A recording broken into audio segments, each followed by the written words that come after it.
you like British history? Well, I've got some bad news.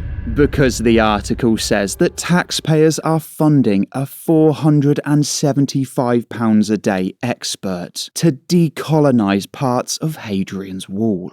And if that just sounds like an absolute pointless waste of money, well, that's because it is.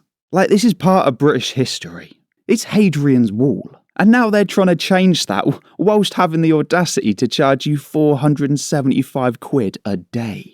Like, honestly, you've got to be doing some major work to see that sort of money on the job. But it's nothing like that, because this is not major work.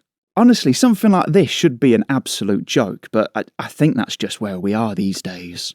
And look, it's not the £475 a day that's bad. I mean, that is pretty bad. But it's not necessarily the money. It's more to do with the value that you actually get from the money. Or, to be fair, the lack of value in this case. Because like I said, it's not the actual spending, it's just the fact that the local population are getting absolutely nothing from this.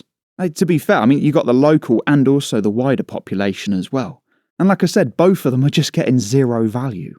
Like, literally nothing. I'm sure something like an extra car parking space, or maybe like an extra visitor's toilet. Something like that would have been a far better use of the money. Something that people would actually use. Because it's not like we can just sit there and say, oh, you know, it's £475, but at least it's money well spent. I've heard of money going down the drain before, but this is a prime example. Because I know what you're thinking.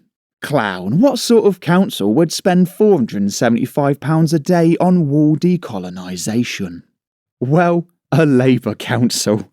Because as you can see here, this particular region in the UK, 11 out of 12 constituencies are run by the Labour Party. And this is really what we've all got to look forward to at the next general election. Like, if Labour get it, it's not just going to be councils that are doing this. They're going to be making moves like this on a government level.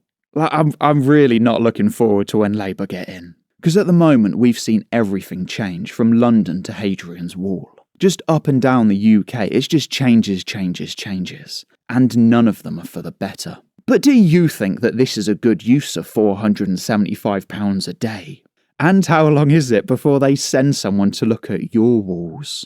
And why on earth has a migrant hotel been given £40 million of taxpayer money? So, thank you for becoming one of the 34,837 subscribers. Thank you to the channel members. And thank you for checking out this very expensive video. This country has gone crazy.